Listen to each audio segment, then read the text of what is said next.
lideramos el camino de la opinión pública y buscamos que la cultura del debate alcance consensos y soluciones a los problemas de nuestro país.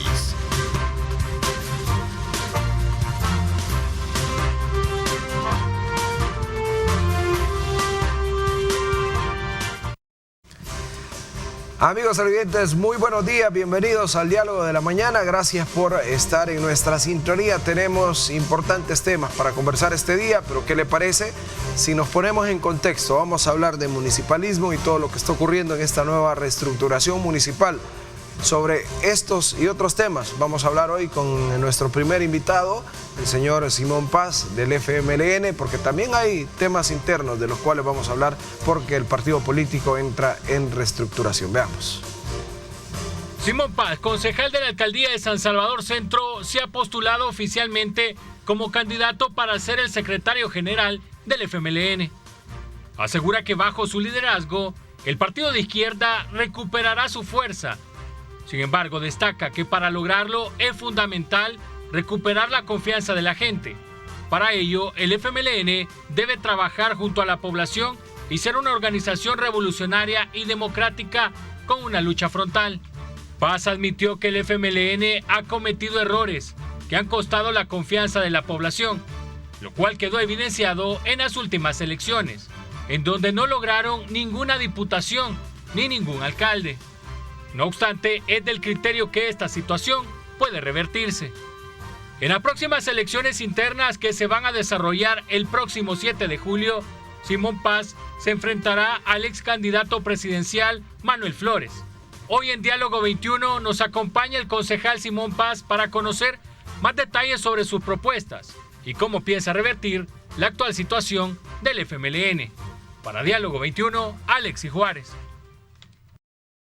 Bueno, muy bien, ahí está la introducción, el señor Simón Paz con nosotros, actual alcalde de la Alcaldía de San Salvador Centro. Gracias por su visita, buenos días. Buenos días, un placer estar contigo esta mañana. Solo decirte que soy concejal de la Alcaldía del municipio de San Salvador Centro. Sí, cómo no. Y gracias por permitirme dirigirme al pueblo salvadoreño. Es una muy buena ocasión, así es que estamos a la orden para la... Bueno, y abrimos con este tema, concejal, sobre la nueva reestructuración del FMLN. ¿Por qué Simón Paz, un líder, digamos, municipal que ha tenido también su historia dentro del partido, ahora levanta la mano y dice, aquí estoy y busco dirigir el partido de izquierda? Bueno, definitivamente yo creo de que el momento es necesario.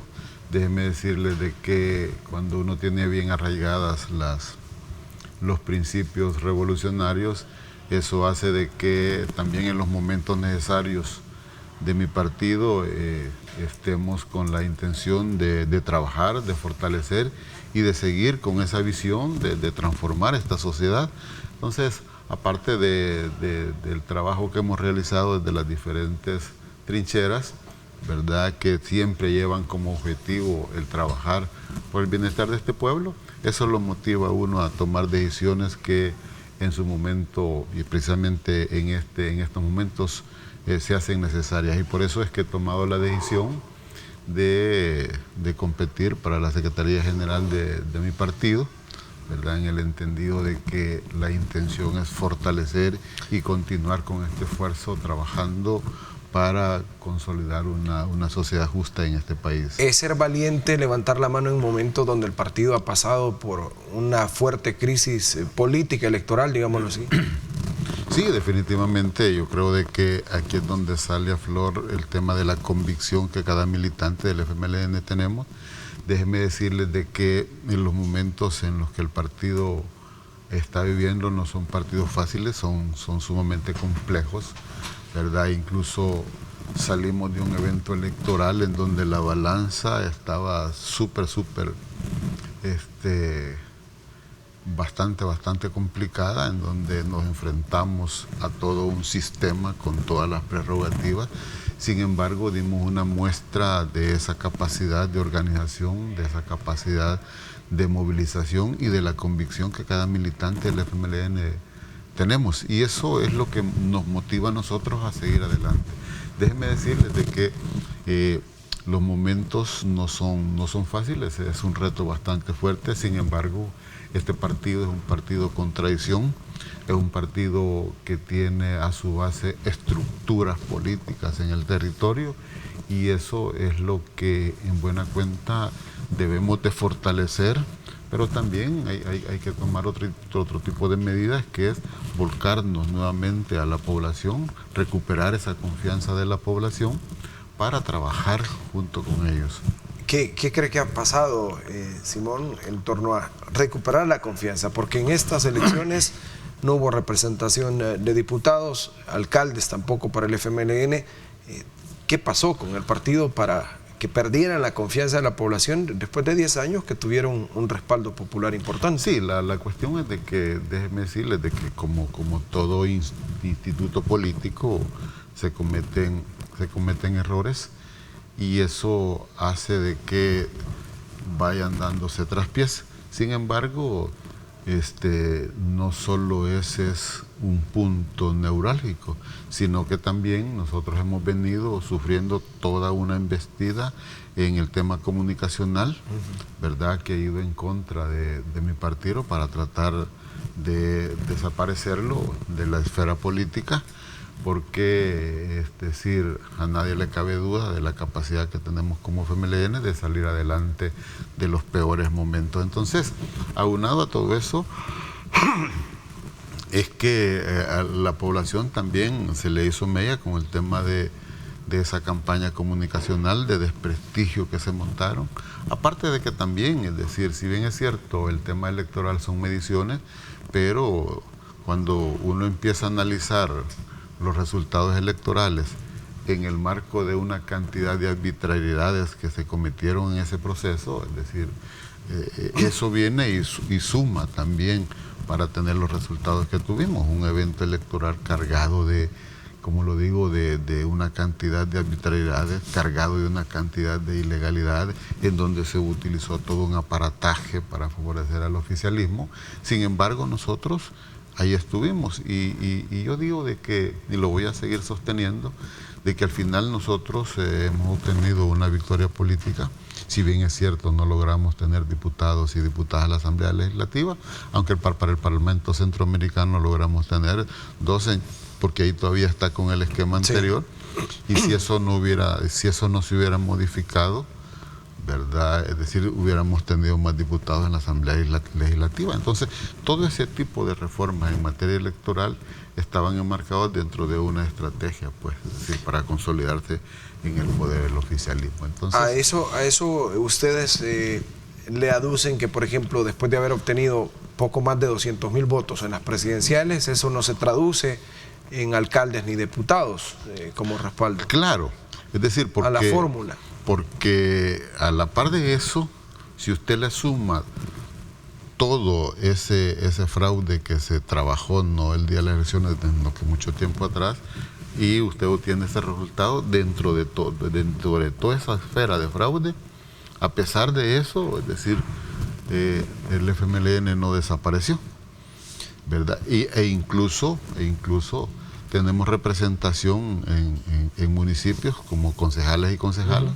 Para el caso del municipio de San Salvador Centro, somos 3 concejales que logramos entrar al Consejo Plural. Entonces yo creo de que eso es parte de la ganancia. Pero también, déjenme decirles de que esto nos sirvió también para volver al acercamiento a las comunidades. Aunque este es un servidor, es decir, a pesar de que en el 2021 entregamos el gobierno municipal, alcaldía, siguiendo a las comunidades, es decir, he tenido un acercamiento permanente en el municipio de Mexicano, y ahora con la reestructuración, es decir, se extendió a los 5, en el marco electoral visité los 5 municipios. Entonces, eso nos ha marcado a nosotros la pauta para tomar esta decisión. Pero también, cuando digo que nos ha marcado la pauta, es porque de una u otra forma hemos iniciado ese proceso de recuperación de la confianza de la población, porque fuimos y los enfrentamos. Es decir, a pesar de esa campaña de difamación, tuvimos la valentía nosotros de ir a esa visita casa por casa, de ir a tocar la puerta, de explicarle a las personas la situación en cómo estamos y por qué íbamos a participar en las elecciones. Entonces, hemos allanado el camino. ¿Se separó el FMLN o los líderes de su momento de las comunidades? ¿Se dejó de lado ese trabajo y hubo desconexión de la realidad del pueblo?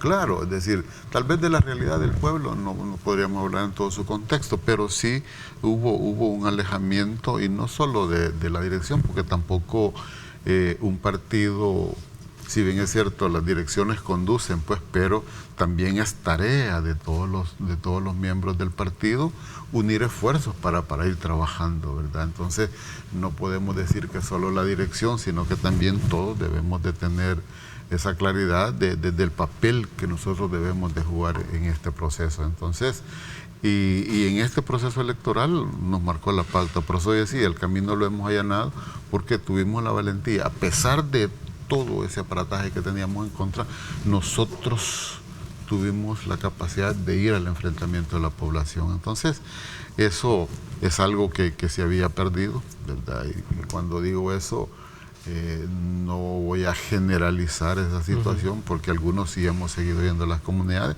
y así como este servidor ha seguido yendo a las comunidades, otros compañeros igual lo han hecho. Entonces, pero sí, es decir, el alejamiento, es decir, fue bastante marcado, y hay que seguir trabajando en ese rumbo. En ese orden de ideas, la estrategia que Simón Paz planea para recuperar, decía, esa confianza con la gente, ¿qué ofrecerle al partido desde la interna para decir, yo busco recuperar? Fíjese de que hay como varias situaciones que hay que enmendar. La primera es recuperar la confianza incluso en la militancia misma, ¿verdad? Muchos compañeros y compañeras no es que se hayan ido para otro instituto, sino que lo que han hecho es quedarse un tanto al margen porque no han compartido con algunas desaparecieron de la estructura de militancia. No es que hayan desaparecido, sino que se hicieron a un lado por decisiones propias o por los momentos coyunturales que se han vivido. Entonces, la primera fase es recuperar esa confianza. Eso. Y recuperar la confianza implica de crear situaciones de debate al interior del partido.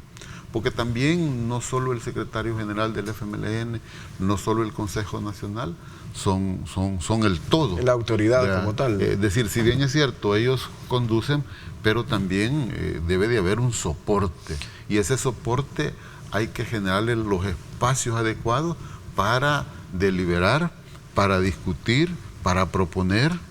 Y eso es lo que debemos hacer nosotros. Entonces yo pienso, en el marco de generarle confianza a la militancia, es generarle los espacios de discusión constructiva definitivamente, en donde, si bien es cierto, se señalen errores, pero también a la par de eso se vayan proponiendo soluciones de eso. Entonces hay que crear esos espacios de discusión al interior del partido. ¿Cómo ha visto la gestión de Óscar Ortiz como secretario general del partido? Bueno, yo creo de que, cada quien tiene su estilo de trabajo, y eso es lo que uno en un momento determinado debe de respetar. Cada quien tiene la visión de cómo piensa desarrollar el trabajo al frente de una institución política. Lo que nos diferencia es la forma de cómo lo llevamos a una práctica concreta.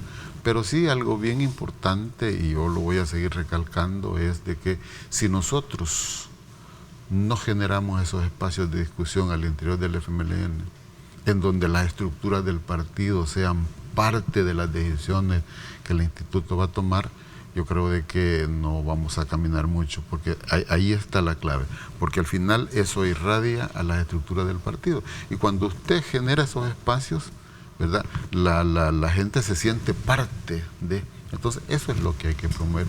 Y después definitivamente hay que generar las condiciones para volcarnos de una forma total a recuperar la confianza de la población. Pero usted no puede pretender recuperar la confianza de la población cuando al interior de su partido no la ha recuperado, porque esta es la fortaleza para el desarrollo del trabajo a la par del pueblo. Quien busca también esta dirección del instituto político es Manuel Flores, quien fuera candidato presidencial. A él, entre ustedes dos, estaría prácticamente en la secretaría. Sí, yo lo que digo es de que cada militante del FMLN tiene derecho a aspirar a un cargo, ya sea de la Secretaría General del FMLN, ya sea ser parte del Consejo Nacional o de las diferentes estructuras que el partido tiene, las directivas departamentales o las directivas municipales, los comités distritales que van a funcionar de acuerdo a la reunificación de los municipios. Entonces, cada militante tiene ese derecho. Lo que debemos de hacer es respetarnos y respetar precisamente ese derecho, porque al final, en este caminar somos compañeros del partido, sí. Es decir, tenemos la misma visión, tenemos la convicción, ¿verdad? Claro, las aspiraciones están en cada uno de los militantes. Entonces yo considero de que en este proceso electoral es bueno la inscripción, no solo de nosotros dos, si surgieran otros, es muy bueno, porque ese es el pluralismo democrático que reina en el partido. Pasa por el FMLN un momento difícil en cuanto a incidencia política y cómo hacer, sin que esto se malinterprete, pero tener relevancia en las decisiones de toma de país. ¿Cómo el FMLN busca incidir ahora en política? No, es que yo parto de algo, mire. Uno debe de ser crítico, ¿verdad? Porque hay que denunciar lo que hay que denunciar, pero hay que denunciarlo en el momento oportuno, sí, que se debe de hacer. Pero también yo soy de la opinión de que no podemos quedarnos en el ámbito de la denuncia o de la crítica si a la par nosotros no proponemos. Sí. Entonces yo considero de que debemos de ser propositivos también, porque de eso se trata. Ese va a ser el papel del FMLN. Eso piensa este servidor, porque no podemos quedarnos solo criticando, señalando, si no somos propositivos. Aparte de que también yo considero de que hay que fortalecer las alianzas con los diferentes sectores, ¿verdad? Porque el FMLN no es el todo, sino que es parte de un conglomerado. Entonces, yo considero de que el fortalecimiento de las alianzas es bien fundamental para empujar ese barco. Es decir, y cuando digo esto, y en otra ocasión, si usted así lo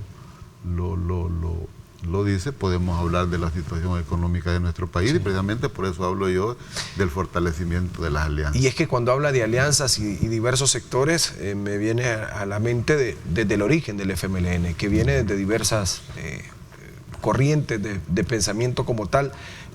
Buscan de llegar Simón Paz a la secretaría o a la dirigencia de este instituto político, busca fortalecer alianzas con sectores de la juventud que se sienten, claro, despegados. ¿Cuál es la visión para que un partido político se mantenga en el tiempo?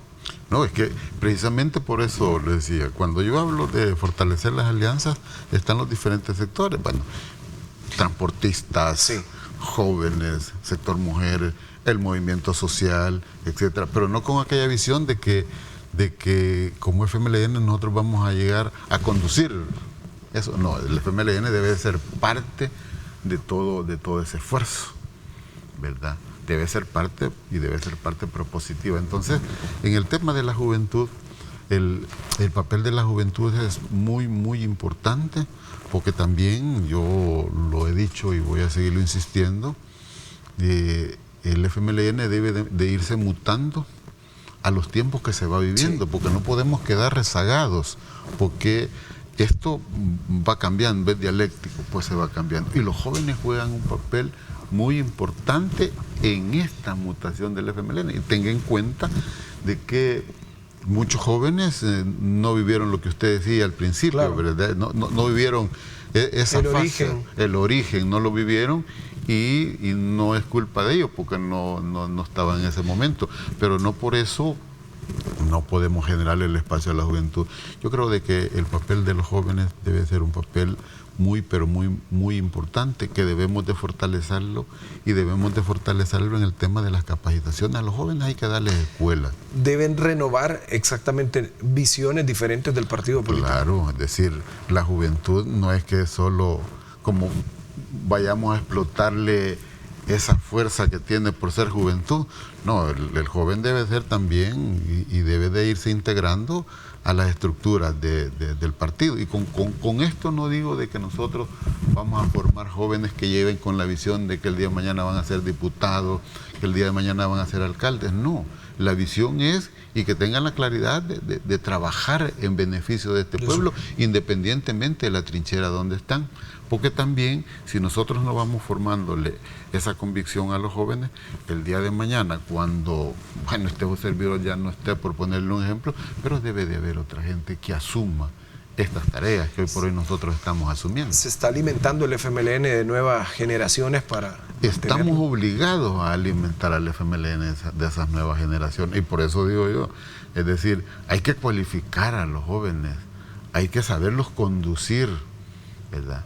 Para que no vayan, como lo decía, ya con la mentalidad de que pues sí me están preparando para ser funcionario público. Eso tampoco nos va a llevar a nada. Bueno, ¿tiene derecho? Claro, son aspiraciones, pero en su momento hay que prepararlo. Y yo insisto de que a los jóvenes hay que prepararlos no solo en el ámbito político, hay que prepararlos profesionalmente también, pues, que académicamente también tengan su rol. Que puedan generar incidencia en hacer algún cambio en su marco de acción. Es que tienen que hacerlo, porque por los momentos que se va viviendo, esto no es estático, esto es dialéctico. Entonces, si usted se queda estático, no va a caminar. ¿Está estático el FMLN actualmente? Yo creo de que el FMLN no está estático, y lo hemos demostrado. Que falta mucho camino por recorrer es otra cosa, pero el FMLN no ha estado estático. Los movimientos no han sido como deberían de ser, pero tampoco estamos estáticos. ¿O le está costando adecuarse, adaptarse a los tiempos que corren?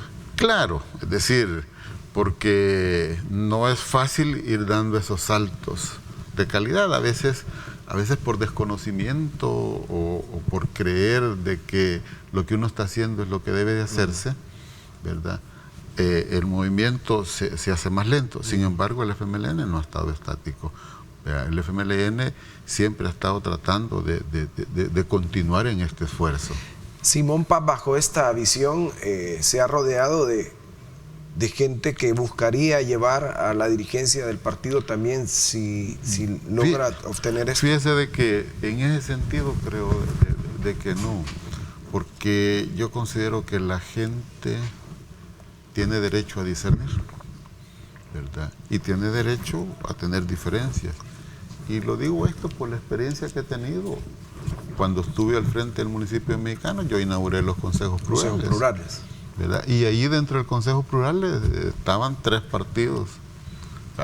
El FMLN que había ganado las elecciones, Arena que llevaba 6 concejales y el de Gana que llevaba 1.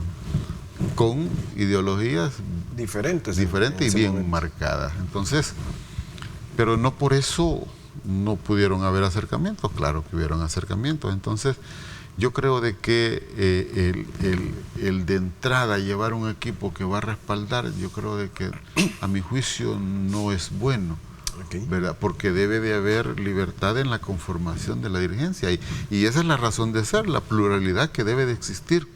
Lo que sí yo considero es de que deben de haber compañeros y compañeras que estén dispuestos a apoyar desde no solo la trinchera de ser dirección del partido, sino que desde otra. Deben de haber compañeros que hablen de, por ponerle un ejemplo, del tema económico, del tema medioambiental, es decir, ir conjuntando ese tipo de equipos para convertir lo que yo le decía al principio en un instituto propositivo. Con incidencia en la realidad nacional y en los temas de nación. Pero eso deberá tener a su base de tener equipos que alimenten esas posiciones y no necesariamente sean de miembros de la dirección del partido. Con eso no digo de que tampoco no ahí puedan haber, cómo no, y eso es lo ideal, pero también debemos de tener esa apertura a otros sectores. Y el fortalecimiento de las alianzas tiene a su base la apertura que también se pueda tener, porque usted no puede estar escondido, es decir, en una sola situación, sino que tiene que haber apertura, porque de lo que se trata es, al final, es beneficiar al pueblo. ¿Y esa es la visión del partido, lo que buscan recuperar? Claro, yo eso planteo, y si llegase en un momento determinado a la dirección del partido, yo voy a sostener este planteamiento porque considero que es el camino adecuado. Al final, como le decía, el tema de la deliberación interna, el debate interno, que debemos de fortalecerlo, le va a ir dando más luces también en este camino, ¿verdad? Porque el debate interno de una forma propositiva, no destructiva, es lo que fortalece el camino que como FMLN vamos a continuar. Y eso es muy, pero muy bueno. ¿Ha faltado? Sí, ha faltado. Es decir, yo considero de que sí ha faltado ese debate interno en las estructuras. Con esto no lo digo que no han habido debates, cómo no, pero debemos de fortalecerlos aún más, porque eso es lo que nos va a dar la fortaleza y la confianza que debemos de recuperar al interior del partido. ¿Perdió la parte combativa el FMLN en estos años? No. Eso ya es inherente. El militante tiene convicción y eso ya viene inherente a la persona, claro. Lo que hace la diferencia son los momentos que se está viviendo y por eso yo hablo de la mutación del FMLN. La combatividad la tiene uno arraigada y eso lo motiva a uno, a pesar de los momentos difíciles, a seguir adelante en esta tarea, les digo yo, que nosotros mismos nos hemos impuesto. Sí, porque muchos sectores se preguntan dónde está el FMLN que salía a exigir sus derechos a las calles, donde combativamente elevaba su voz. ¿Será por los momentos actuales? Claro, es decir que esa combatividad no va a ser la misma combatividad de años atrás, es decir, y va evolucionando la forma de combatividad, ¿verdad? Con eso no quiero decir de que en su momento el FMLN no está obligado a alzar la voz e implica salir a la calle a protestar, ¿cómo no? Es decir, porque es parte de, pero también coadyugado a eso deben de ir otros esfuerzos en el tema de alzar la voz, en el tema de hacer las denuncias.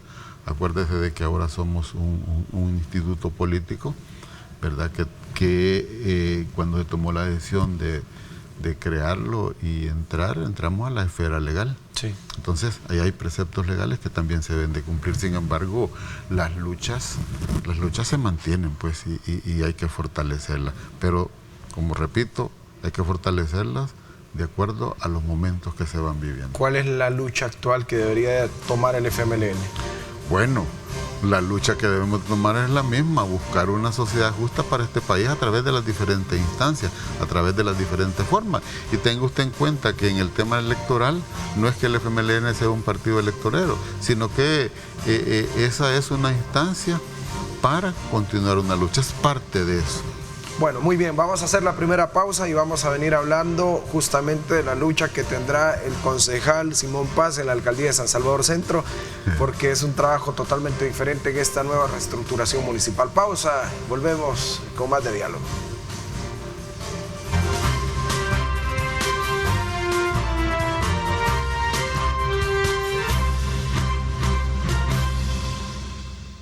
Sin duda alguna, qué rico es disfrutar de café rico, el café perfecto, así que lo invitamos a que también usted disfrute en su mañana de un café rico. Conversamos con el concejal de la alcaldía de San Salvador Centro, el señor Simón Paz, quien ha tenido experiencia en municipalismo y mucha, viene del municipio de Mexicanos, pasó, ya nos contaba, desde la conformación de estos consejos plurales, y esta nueva forma, porque hoy sí será totalmente nuevo, concejal, esta nueva configuración San Salvador Centro, ¿cómo ha sido el reto estos primeros días instalado un nuevo consejo? Sí, definitivamente esto, déjenme decirles que recién empieza. Definitivamente esto de la reducción de los municipios marca un hito en la historia política de este país, definitivamente. Y yo voy a seguir sosteniendo algo, ya lo estamos viviendo en una práctica concreta, es que para hacer este tipo de cambios, ¿verdad?, que son tan trascendentales para la vida del pueblo salvadoreño, obligadamente teníamos que haberlo hecho producto de todo un estudio técnico, de toda una serie de valoraciones, de toda una serie de consultas. Y voy a seguir sosteniendo eso porque ahora que ya estamos en la práctica concreta, se está viendo la magnitud de esa reforma acarreado en la vida de este país.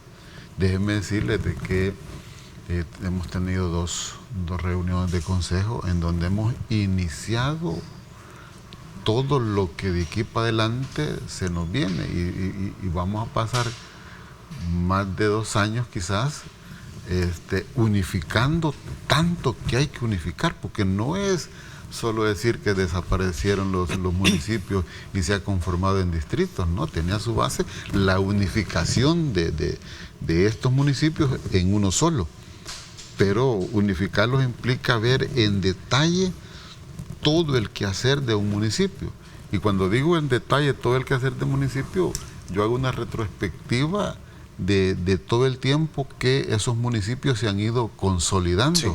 Y que poco a poco han ido tomando decisiones en esa situación de irse consolidando, y que no ha sido nada fácil. Partimos desde la base administrativa como claro, tal. Es decir, es algo, usted ha dado un punto bien importante, la base administrativa. Hay que transformarla, sí. Hay que unificar. Y le pongo yo el ejemplo del tiempo en que los municipios se han conformado, porque primero son pueblos, después villas, después ciudades, etcétera, etcétera. Pero esos son pasos que ha venido dando. Y ahora viene usted y de la noche a la mañana los reducen.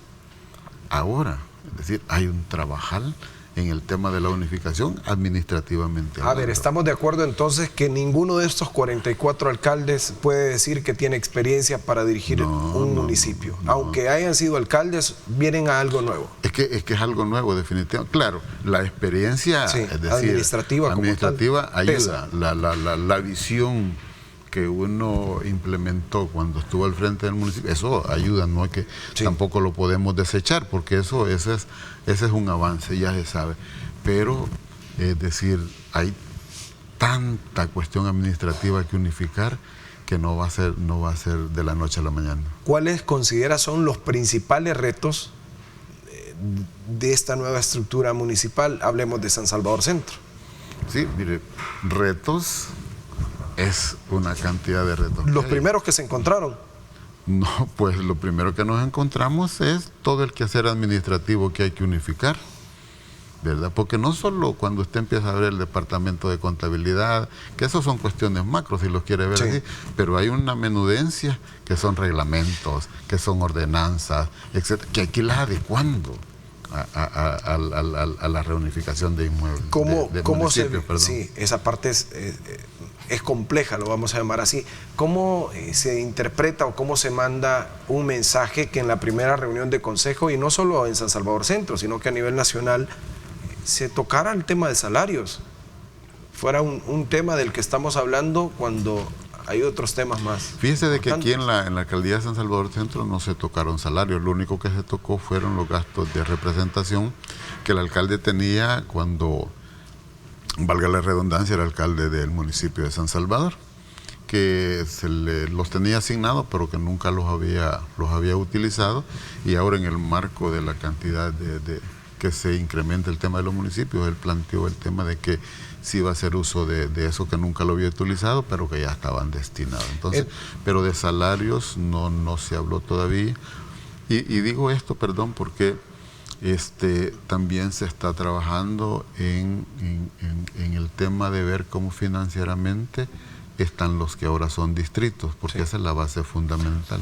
Es decir, entiendo entonces con lo que me dice que fue a propuesta del actual alcalde de San Salvador, Mario Durán, que se abordó este tema, que él no tocaba 2.000, entiendo, $2.000 de gastos de representación, pero dijo, en esta ocasión sí haré uso de ellos. Es correcto, así lo planteó.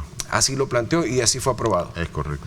A ver, ¿ya se habló de salarios de todos los miembros del Consejo? No, todavía no hemos tocado. Todavía no han llegado a ese punto. Todavía no hemos tocado, precisamente por lo que yo le decía. Fíjese de que hay varias situaciones que para dar pasos hay que tener claridad de esto, porque no podemos hablar de una cantidad de X sin antes saber cómo están las finanzas, ¿verdad? Y yo lo he planteado en la segunda reunión, yo lo planteé en el Consejo, de que era necesario de que al Consejo se nos informase precisamente de cómo se van a recibir esos distritos, y especialmente en el tema financiero. Hay otras situaciones que también se deben de tocar, como son el tema de si hay préstamos, es decir, cuál fue la base para hacer ese préstamo, si hay obras en camino, etcétera. Hay un montón de situaciones que se deben de ver.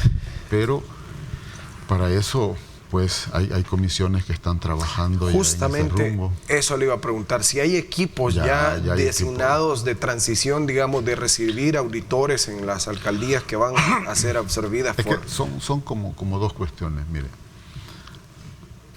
La ley mandata a que el saliente entrega y el entrante recibe. Y para eso la Corte, así como el Ministerio de Hacienda, giraron memorándum, lineamientos de cómo iba a ser esa cuestión. Esa es una fase de transición que se recibe. Y usted recibe, bueno, la experiencia que uno tiene, usted recibe a través de un inventario, etcétera, etcétera. Pero después vienen los equipos técnicos que al efecto se forman para ver eso que se recibe. Para verificar lo que recibió. Sí, porque ya un equipo técnico va más allá, es decir, toca los aspectos más profundos. Entonces, yo considero de que los equipos técnicos ya están trabajando, se están incluso formando comisiones para ir dando esos cambios. Se están y que en reunión de consejo vayan ustedes viendo los avances. Claro. Si hablamos sobre esto, en las primeras dos reuniones de consejo, ¿cuáles son los temas principales que ya se abordaron? Bueno, mire, en la primera reunión de consejo hay temas que deben de abordarse obligadamente, porque es el inicio. El primer punto que esto está ahí, así es, ¿verdad?, es el nombramiento del secretario municipal o secretaria municipal, que juegue un papel bien determinante. Entonces fue el primer punto que tocamos nosotros, aparte de los $2,000 de los gastos de representación. Pero también en ese acto se nombraron directores de distrito. Los jefes distritales. Se nombraron eso para que empezaran ellos también a ir tomando el cargo en los diferentes distritos, porque también ellos deberán de informar, a la par de las comisiones técnicas, ellos deberán de informar también al consejo de cómo la situación es. ¿Quiénes eligen o quiénes eligieron a estos jefes distritales? Bueno, el acuerdo lo toma el consejo a propuesta del alcalde. A propuesta del alcalde. Correcto, y ahí se ven los currículums, etcétera, etcétera, pero a propuesta del alcalde, y ahí se toman. Claro, nosotros fuimos bien claros de que cada nombramiento está sujeto a una revisión, porque tampoco puede ser una cuestión que él es y él va a ser por la eternidad, no, es decir, dejamos claro de que están sujetos a una revisión, a una evaluación, porque también estos jefes de distrito asumen una gran responsabilidad de cara a la comunidad, que es al final a quien nosotros nos debemos. Bueno, los electos, los 4 directores de distrito en Mexicanos, el señor William Hernández, ex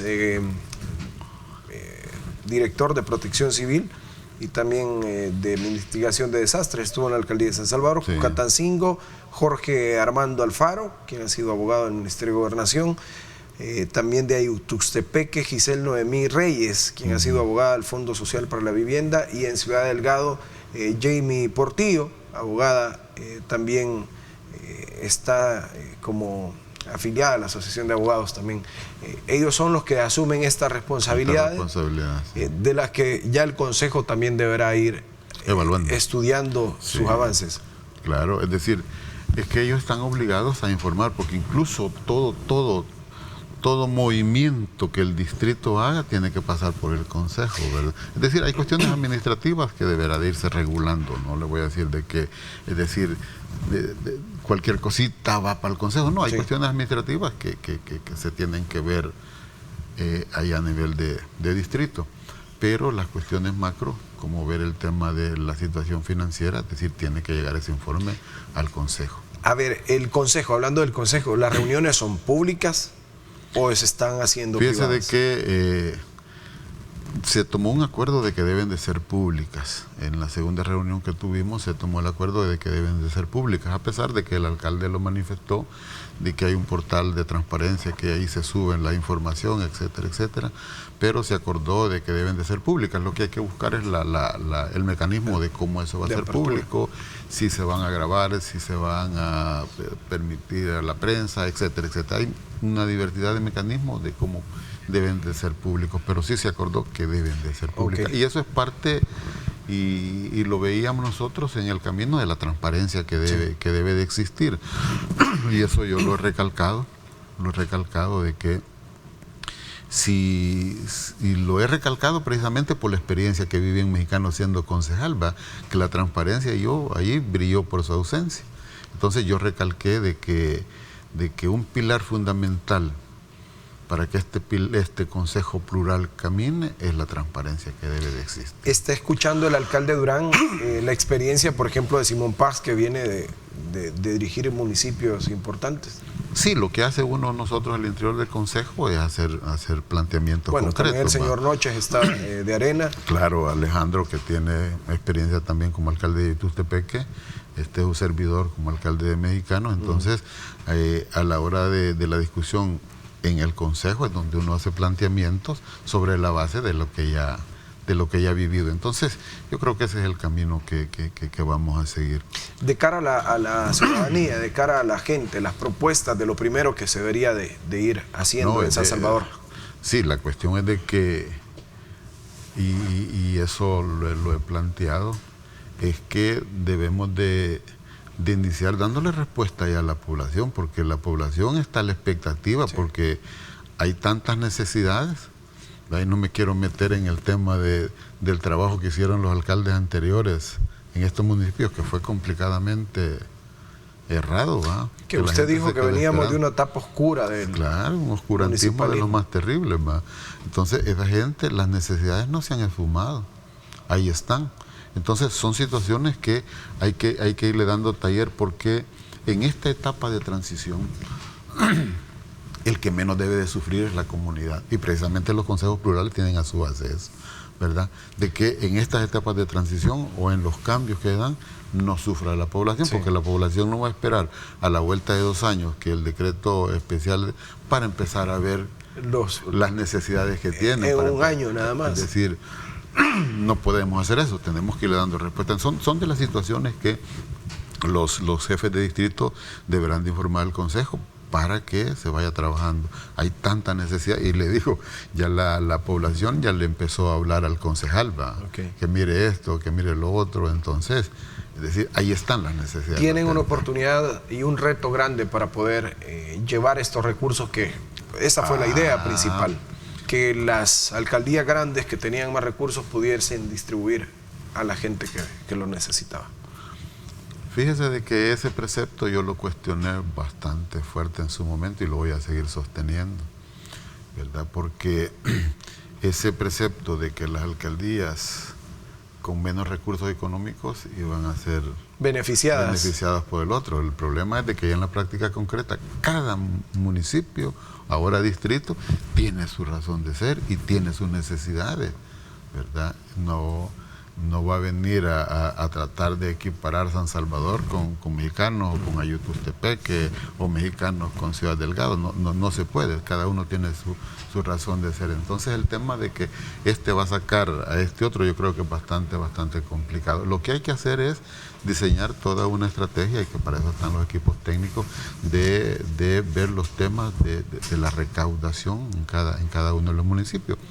Y tomamos un acuerdo muy importante el 1 de mayo de no incrementar tasas e impuestos. Okay.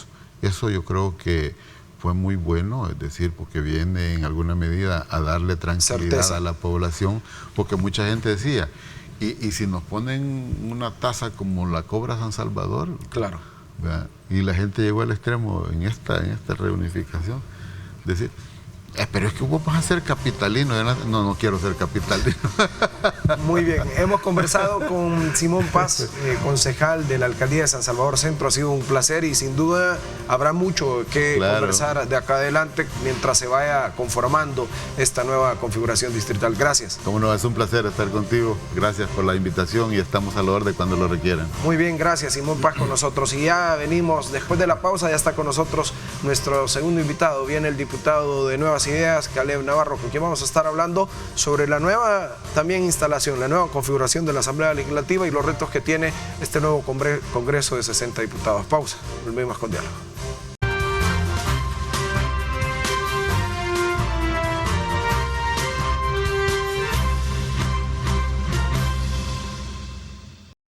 Gracias por continuar con nosotros. Y el mar nos regala la mitad de nuestro oxígeno. Es el hogar de miles de especies y por ello Banco Agrícola está protegiendo los manglares de nuestro país a través de la cuenta del mar. Hay que subirse a esta ola que está cuidando el océano. Conozca más en bancoagrícola.com, pleca cuenta del mar Banco Agrícola. Continuamos con más en esta segunda parte de diálogo. Hoy está con nosotros el subjefe de fracción de Nuevas Ideas de la Asamblea Legislativa, el diputado Caleb Navarro, a quien le damos la bienvenida y con quien vamos a conversar sobre esta nueva configuración, estos nuevos retos de una nueva legislatura. Diputado, buenos días, qué gusto tenerlo acá. Muy buenos días, Luis, buenos días al pueblo salvadoreño, también a todos nuestros hermanos salvadoreños que están en el exterior y que por supuesto estoy seguro que sintoniza este programa. Bueno, un nuevo reto, un segundo periodo como diputado y ya ratificado también como subjefe nuevamente de la fracción de Nuevas Ideas. ¿Cómo asumen esto y cómo de cara a la población nuevamente van a legislar?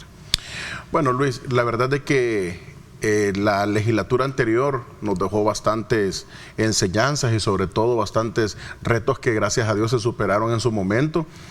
Fueron más de 1000 decretos lo que la Asamblea Legislativa anterior aprobamos, decretos en beneficio de la población salvadoreña y por supuesto, además de eso, muchos puestos, digamos, administrativos, en este caso jefatura y subjefatura. Ya el partido también la confirma y pues los retos son grandes. Sabemos que la gente está siempre pendiente, la población tiene sus exigencias para con nosotros. ¿Y cómo recibimos todo esto? Bueno, primero con humildad y con toda la disposición, las ganas y la fuerza para poder seguir trabajando por cada uno de los salvadoreños. Bueno, hay una nueva composición, 60 diputados, de los cuales Nuevas Ideas goza hoy de una mayoría amplia. Incluso con los aliados, 57 diputados prácticamente pueden tomar las decisiones que así lo puedan hacer. Con esta nueva configuración se reduce en la primera sesión plenaria, fue el primer tema, reducción de comisiones, pasa por temas administrativos como tal para poder mejorar, decían, en el trabajo. ¿Cómo quedaron conformadas? Son 8 únicamente las comisiones, después de 20, ¿en cuáles estará participando? Muy bien. Exactamente el día 1 de mayo realizamos una reforma al reglamento interior de la Asamblea Legislativa y de 20 comisiones pasan a 8 comisiones. No significa que los temas se dejarán de ver. Está, bueno, ahí en pantalla creo que aparece también, esas son las 8 comisiones, Comisión de Salvadoreños en el Exterior, Legislación y Gobierno, aquí agrupa varios temas, Comisión de Seguridad Nacional y Justicia, que es la que me ha tocado en esta ocasión presidir. Aquí, por ejemplo, la Comisión de Seguridad Nacional y Justicia agrupa la Comisión de Seguridad y Justicia y Combate a la Narcoactividad, que existía anteriormente, sí, la Comisión de Defensa Nacional y la de Derechos Humanos. Okay. Es decir, que vamos a tener de esos 3 grandes temas, vamos a tenerlas agrupadas en la Comisión de Seguridad Nacional y Justicia. La Comisión de Niñez e Integración Social, la Comisión de Infraestructura y Desarrollo Territorial, la Comisión de Tecnología, Turismo e Inversión, que aquí va inmerso también el tema de educación y todo, ¿verdad? Comisión de Salud, Agricultura y Medio Ambiente, ahí están los temas, sí, también agregados. Comisión de Hacienda y Especial de Presupuesto. Esta comisión es bastante especial porque sabemos que también regula mucho el quehacer del órgano ejecutivo. ¿Por qué? Porque de repente se necesita la modificación constantemente de algunas situaciones financieras en el país, también algunas modificaciones en ocasiones del presupuesto general del Estado, y es esta comisión la que se encarga. Esta comisión fue la más productiva la legislatura anterior, y por supuesto la comisión política, que es otra comisión que es muy importante, ya que es la que se encarga de hacer las entrevistas respectivas a todos los funcionarios de segundo grado, magistrados de la Corte Suprema de Justicia, magistrados de la Corte de Cuentas, Procurador General, Procuraduría para la Defensa de los Derechos Humanos, Fiscal General de la República, entre otros. También me toca ser parte de esta comisión política y ahora voy a fungir también como relator de la Comisión de Hacienda y Especial del Presupuesto. Así de que se eliminaron temas, ¿se van a dejar de ver temas? No. se agrupan en estas comisiones y por supuesto, gran reto que tenemos obviamente, estas comisiones queremos que sean lo más funcional posible y por supuesto también que estas comisiones estén llevando ese producto legislativo hacia el Pleno. Ok, bueno, porque se decía comisiones productivas de la legislación anterior, se criticaba eso desde la oposición, que algunas comisiones no funcionaban, que no sesionaban, pero bajo el discurso del 1 de mayo, ahí en el Pleno Legislativo, se justificaba también esta nueva reestructuración sobre el trabajo y la base que se busca hacer, lo que recién me decía, que desde estas comisiones ahora salga todo el... Exacto, te pongo un ejemplo, la Comisión de Derechos Humanos, por lo general habían algunas solicitudes de, por ejemplo, indultos. Sí. Entonces, si no tenés esas solicitudes, es decir, por eso se reagrupan para hacer más funcional las comisiones. No, ¿se van a dejar de ver de los temas, como digo? No, sino que al contrario, ahora si te fijas, hay comisiones que quedaron de 9 integrantes, hasta creo que hay una de 13 integrantes. ¿Por qué? Porque queremos nosotros que obviamente todas las iniciativas sean discutidas, sean vistas y por supuesto que lleven también participación múltiple de los diputados. ¿Se buscará esta parte, diputado, cambiar un poco de lo que se criticó de la legislatura anterior, de no escuchar a la oposición, digámoslo así? Yo creo que, como lo dice la Constitución de la República, el poder emana del pueblo, ¿verdad? El pueblo, a través de ese poder que emana sobre nuestra gente, eligieron el 4 de febrero a sus representantes. Es decir, que el pueblo salvadoreño dijo, bueno, quiero darle la supermayoría a los diputados de Nuevas Ideas del presidente Nayib Bukele. Entonces, ese es el poder manifiesto del pueblo. Entonces, es decir, tener esa responsabilidad de que la gente nos deje en nuestras manos, obviamente, la conducción, la creación de leyes y todo eso, es que nosotros representamos a la mayoría del pueblo salvadoreño.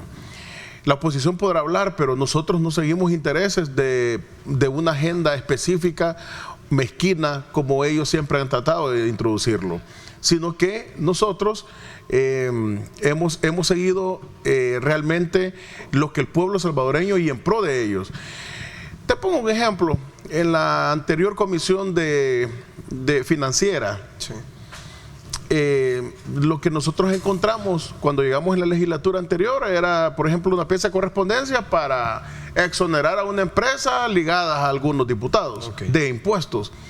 Entonces, eso no es lo que la gente quiere, eso no es lo que la gente espera, de que nosotros aprovechamos un puesto como para beneficio. Poder incidir en algunas decisiones. Poder incidir en algunas decisiones, o de repente veíamos que algunos presidentes de las comisiones tenían otros beneficios, esos beneficios se eliminaron completamente. Entonces, el sentido principal de esto es que no es que nosotros no los escuchemos a la oposición, sino que la gente, con ese poder que emana sobre ellos, ya dijo cómo quiere su representante. No seguir agendas personales ni agendas mezquinas, sino que seguir la agenda de país, escuchar a la gente. Diputado, preguntan, ya que estamos hablando justamente de esta configuración o la nueva configuración del tema de las comisiones. Buenos días, Luis, dice una pregunta de la población para el diputado. ¿Van a enviar al archivo todo lo que quedó de la legislatura anterior? Bueno, eso se tomó en la legislatura anterior, enviaron al archivo el trabajo que había de las comisiones. Esta vez... decirte nuevamente, ¿cómo vamos a dejar una iniciativa en la Comisión Financiera para exonerar de impuestos a una empresa de mi chero, de mi amigo? Sí. ¿La dejamos o sigue las exigencias de la gente? Yo creo que la gente, mira, la gente sale temprano a trabajar, la gente tributa cuando va a comprar algún producto, aquellos emprendedores, aquellos empresarios pagan sus impuestos y nosotros exoneramos a la gente que puede. Entonces, te pongo un ejemplo de los temas que encontramos en aquella comisión. Obviamente, nosotros lo enviamos a archivo. Ahora, hay un trabajo, yo envié, por ejemplo, la comisión envió algunas peticiones en archivo, ahorita que nos instalamos en la comisión, pero era porque ya nos respondían también a las exigencias de las actualidades, pues. Eran iniciativas con digamos, del 2021. Entonces al 2024, digamos que ya había perdido su actualidad. Bueno, ese es el sentido principal. Busca, decía, ser más eficiente, generar un trabajo legislativo como tal con esta nueva configuración. Un saludo, Luis, al diputado. De las 1000 iniciativas que aprobaron, 450 fueron con dispensas de trámite. Habla de la legislatura anterior. Ya. Entiendo el mecanismo que también se quiere cambiar con esta nueva configuración. Es que lo que sucede es de que la oposición lo ha dicho y lo ha repetido múltiples ocasiones. Es que con dispensa, pero que esa es una herramienta, una prerrogativa que está dentro del reglamento interior de la Asamblea Legislativa. Yo sé que la gente, en su mayoría, por ejemplo, yo desde mi posición, digamos, de ciudadano, no de funcionario público, yo no veía comisiones, yo no veía nada de entrevistas, ni de... ¿Por qué? Porque cuando yo veía un pasón así que estaba en las redes, que pasaban discutiendo meses para una... Ahí tenemos el Plan Control Territorial fase 2, que nosotros llegamos a aprobar los fondos. Entonces pasaban meses en discusiones estériles y entre ellos iba también, que vamos a hacer esto y pasaban meses y nunca aprobaban nada. Entonces ahora tenemos nosotros una Asamblea Legislativa eficiente y por supuesto todos los temas, cuando llega, se les da a los diputados si quieren ver las iniciativas y ahí pueden expresarse en el Pleno. En el Pleno justamente se cumple con este artículo de la Constitución sobre la discusión, dice el 135 de la Constitución de la República: todo proyecto de ley después de discutido y aprobado se traslada más tardar de 10 días hábiles al presidente de la República. Y él va a poder hacer en este caso la sanción o el veto. Tampoco es que ¿verdad? No se discuta. No, están ampliamente discutidas y por eso te digo, la oposición se ha sentado a decir, no, es que la verdad de que, ¿por qué la dispensa? Bueno, es un mecanismo y es una herramienta que el mismo reglamento interior de la Asamblea nos da, y ahí en el seno legislativo, ahí es donde se discuten también todas las iniciativas que se puedan ver. Entonces, estamos hablando de que las comisiones tienen que producir trabajo legislativo, sí. Los mismos diputados tienen que recoger el sentimiento de toda la población. Yo creo que ahora la función pública te obliga o nos obliga a nosotros como funcionarios ya no quedarnos detrás de un escritorio, ya no quedarnos en oficinas encerrados, sino que salir a ver la realidad de nuestra gente, salir también a ver qué es la necesidad de la gente que está latente en todas las comunidades, y de ahí es donde nace la ley. Vas y de repente ves que hay demasiados accidentes ocasionados por personas en estado de ebriedad, por ejemplo. Claro. Entonces legislar, de hecho nosotros reformamos el año pasado o el antepasado este tema específico. Entonces, es decir, la realidad es cambiante y obviamente la ley va alcanzando esa realidad. Sí. Diputado, ¿será este el nuevo mecanismo? Entonces, infiero de lo que me dice, que van a recoger más necesidades de la población, llevarlas a estas 8 comisiones y poder legislar y trasladar esto ya al Pleno Legislativo. Por supuesto, yo creo que hay cosas, todo es importante, pero hay cosas importantes y hay cosas sumamente importantes en el sentido de la rapidez. Entonces, para eso está incorporada esta herramienta, digamos, dentro del reglamento. Nosotros vamos a seguir trabajando, recogiendo, como te digo, esos insumos y ese sentimiento de la población salvadoreña. Bueno, muy bien, conversamos con el diputado Caleb Navarro, subjefe de fracción de Nuevas Ideas, sobre esta nueva configuración, la nueva forma de operar de la Asamblea Legislativa con 60 diputados, cómo se está reestructurando. De hecho, hoy hay sesión plenaria, a las 9 de la mañana está convocada. Vamos a la pausa, volvemos a hablar sobre posibles reformas a la Constitución, porque también es algo que ha quedado pendiente desde la recién pasada legislatura. Vamos a la pausa.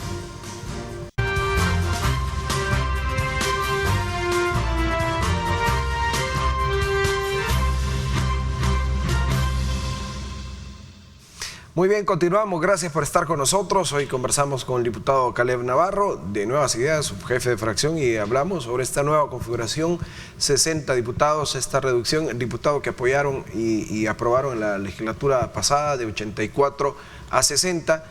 Se habló que esta reducción también buscaba hacer más eficiente el trabajo, también economizar en cuanto a recursos también de la Asamblea Legislativa. Por supuesto, yo creo que uno de los retos, y externo mis felicitaciones también para el presidente de la Asamblea Legislativa, Ernesto Castro, yo creo que es un ahorro que él lleva, por ejemplo, en su presidencia, creo que son 16 millones de dólares, creo que tengo por acá este dato exacto, pero sí son 15.7 millones de dólares que se han ahorrado en el presupuesto asignado a la Asamblea Legislativa solo en el periodo anterior.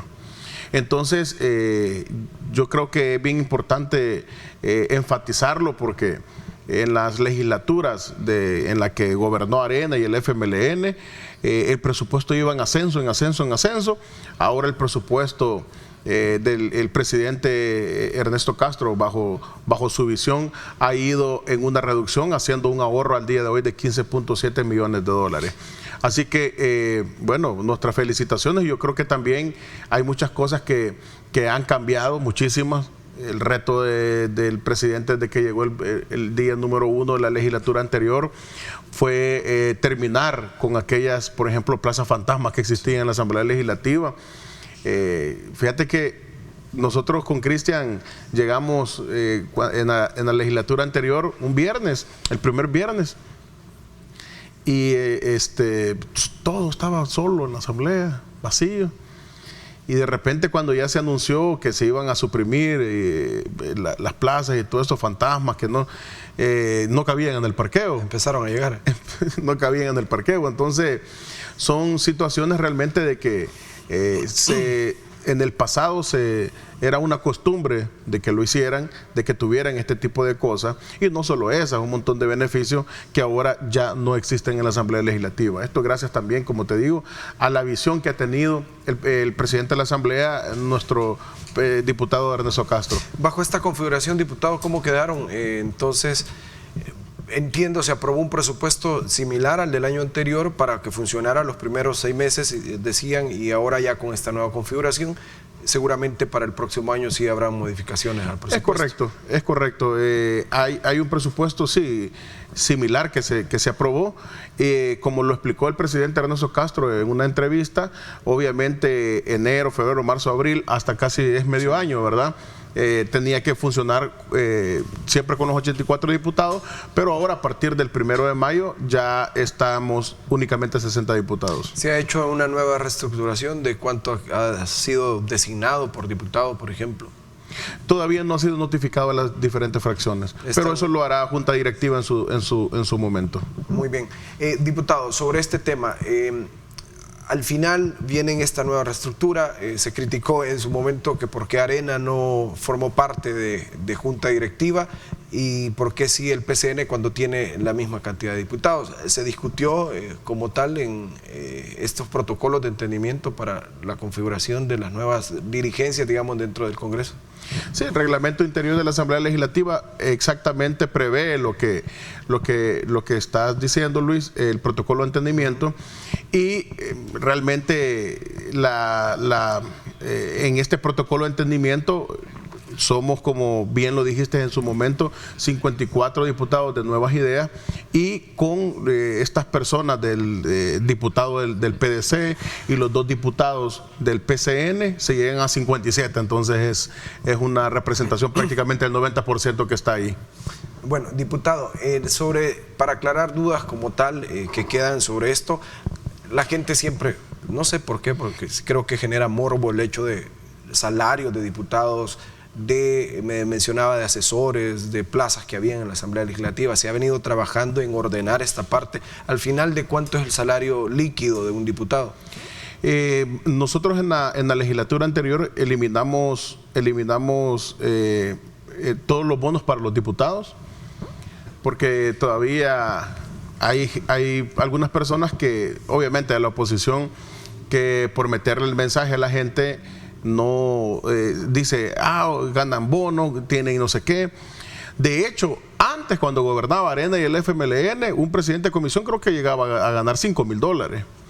Líquido, como en algunas publicaciones han hecho, son $3,500 que el diputado total, ¿verdad? Total, tiene un salario base de $2,000, el diputado propietario de la Asamblea Legislativa.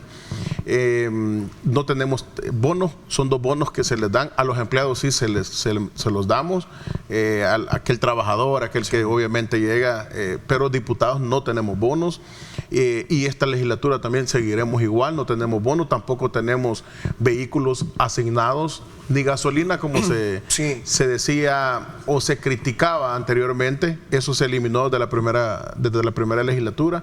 Tampoco tenemos línea telefónica ni teléfono, que antes sí lo tenían también, y los tenían los presidentes de comisión y los tenían varios de ellos.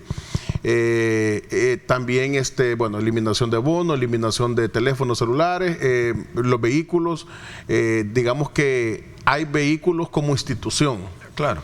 Entonces tú, por ejemplo, vas a hacer alguna diligencia o algo, podés, digamos, pedírselo a una unidad de transporte. No es como antes, que al diputado, por ejemplo, de Arena, Reyes, si te recuerdas, a la hermana la detuvieron, creo que en la frontera.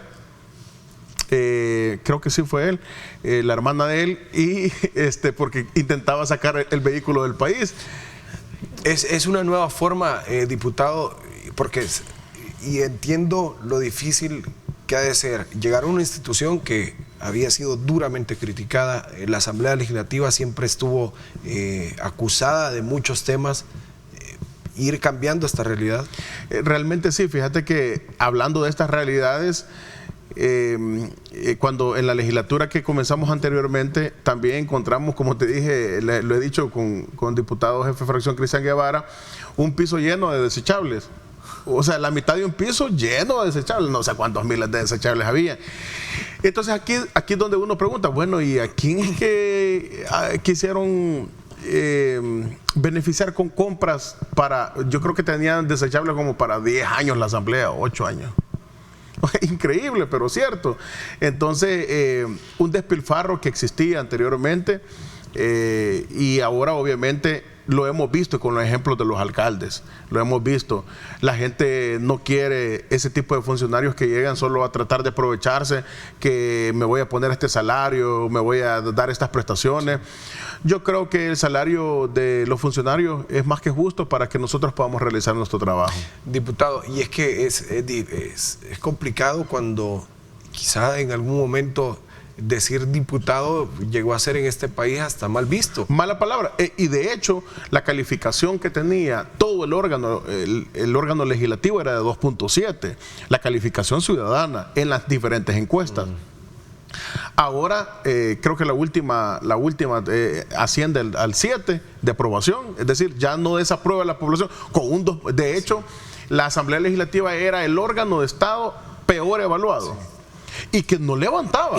Y llegar a cambiar esta realidad. Y la verdad es que, como bien lo decís, era mala palabra decir soy diputado. ¿Por qué? Por el abuso, por todo este tipo de trinquetes, como dicen, y de chanchullos que dicen en todo el tiempo. Entonces, la verdad es que el presidente, nuevamente quiero felicitarlo, Ernesto Castro, él ha llevado las riendas de esta institución, y de estar en desaprobando lo de 2.7, ahora 2.9, ahora está con una alta aprobación, digámoslo alta, porque ya se subió más del 100% de lo que la gente desaprobaba, ahora aprueba el trabajo legislativo. Y esto va amarrado también con la visión, obviamente, que estamos siguiendo de país con el presidente Nayib Bukele. Uno de esos temas que le ha traído también rédito positivo a la Asamblea Legislativa ha sido tema seguridad, régimen de excepción. Vamos a ir a la pausa y vamos a volver hablando justamente de eso, porque en la primera sesión plenaria extraordinaria de esta legislatura ya se aprobó una nueva prórroga al régimen de excepción.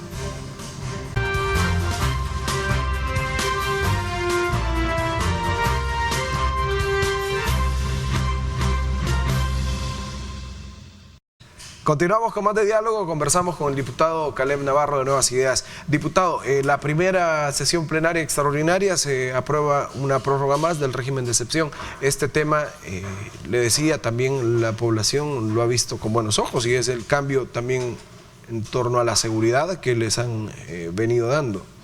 Sí, Luis, realmente quiero decirte que la herramienta jurídica que más ha salvado vida, o el instrumento jurídico que más ha salvado vida, o instrumento constitucional, ha sido el régimen de excepción.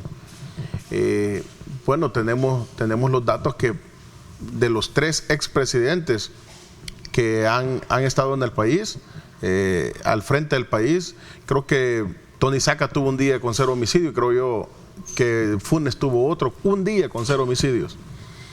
Es increíble, es impresionante, obviamente,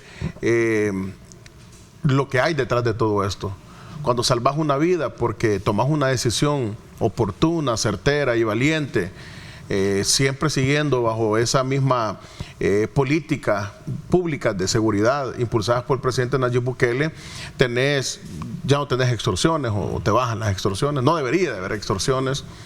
Te baja también aquellos duelos de todas las familias, como quedaban cuando les mataban a un familiar, cuando mataban a un vendedor, a un comerciante por no entregar la extorsión. Entonces yo creo que ahora los nuevos diputados que entramos, los 60, decirte que es el 33% de diputados son nuevos ahora, de Nuevas Ideas, es decir, Nuevas Ideas también está en esa constante renovación.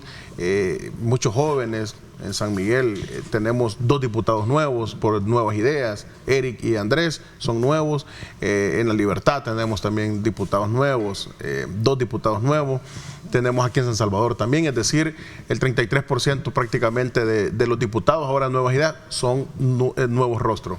Entonces ellos tuvieron la oportunidad ya de reafirmar ese compromiso que tomaron con la población salvadoreña para el tema de seguridad. Entonces, ¿cuántas vidas se han salvado? Sí. ¿Cuántas personas y cuántas familias han dejado de llorar su familiar? ¿Cuántas personas han venido a invertir a nuestro país porque ahora les genera una confianza venir a nuestro país y una seguridad, no solo jurídica, sino una seguridad obviamente nacional? Yo creo que todo lo que te estoy diciendo es lo que significa el régimen de excepción. Precisamente a esa parte, la gente en encuestas, en la calle, dice, ok, estamos bien en temas de seguridad, esperamos que continúe así, dice la gente, pero ahora va el tema por la apuesta económica, decía, viene más inversión. Desde la Asamblea Legislativa se buscarán herramientas para mejorar las condiciones de vida en cuanto a economía de los salvadoreños. Por supuesto, y yo creo que es un reto bastante fuerte.